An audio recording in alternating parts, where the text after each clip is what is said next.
Thank you, John, and good morning, everyone. Really pleased to be here and really feel passionate about what the Youth Endowment Fund have been doing, particularly around investing in early intervention programs, but really excited to see this toolkit in action. I mean, from a policing point of view, as the Minister quite rightly said a minute ago, there's a recognition in policing now that we can't arrest ourselves and enforce ourselves out of violence, and we need to work collaboratively with partners in order to do that. But also at the same time, having partners at the root causes, at the very earliest point, that are equipped to be able to help those young people and children in need at the critical time. So for me, the reasons why, first of all, I'm excited about the toolkit is, first of all, it's really clear and usable. Having looked at it for a number, I work on simple terms myself. Having read it a number of times, it's so clear in terms of the evidence base and the programs that work, but also at the same time, the evidence and the programs that might not work. And I think from a policing point of view, there's a real need from real recognition from police leaders and policing around wanting to collaborate and connect to those resources, those organisations, so that when they embark on the collaboration, that they know that it's actually going to contribute to making society safer and also reducing violence in society. And I think for me, we've got a real opportunity in police to recognise the culture that is changing within my profession. And we've also got an obligation to new officers. We've got about 3,000 officers in the Met Police that are aged 18 to 25, that are classed as young people in society. And for me, what's really important is to connect them to resources like this, so that them becoming future leaders and also police officers and staff across the UK will mean that they've got the opportunity to make that long-lasting change as well.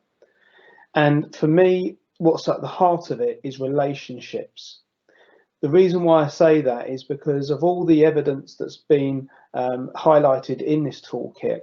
What will be really exciting about this is that officers and staff across the UK will be able to connect to new organisations and new people that are leading in those particular areas. And I think for me, the opportunity also is for officers and staff to innovate in those spaces further as well. I'm really pleased to say that having a violence reduction champion network in the Met Police, we've got officers and staff now connecting to organisations that are aligned to the evidence that's been outlined in this toolkit around what works.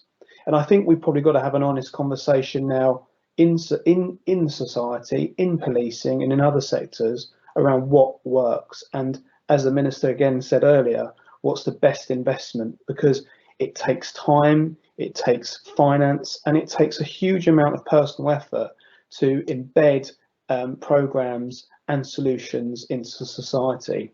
And for me, I feel from a policing perspective, we've got to operate on that model.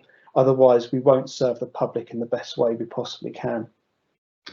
And I think for me, in terms of how I personally share it, I think, John, I think will be safe in the knowledge that I'm an advocate of this. So for me, I think from a London perspective, but also across the UK, I think we've got a great opportunity to share this with violence reduction units that work collaboratively already with policing, but also at the same time areas that don't have a VRU, really sort of work and utilise those policing champions to say, look, share this toolkit, really be an advocate and to a certain extent evangelise about it, to say, look, this is where your one-stop shop is in order to connect to what works, and then subsequently the organisations that are local to you in order to collaborate with most effectively.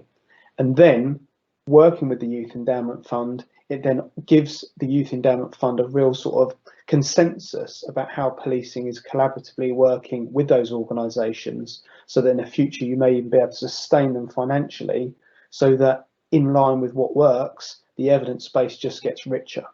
And I think that's the other real point here as well, is that I think policing can contribute to this evidence base, but at the same time I think you can also get a huge amount of value out of doing what's best for young people at a critical time in their lives.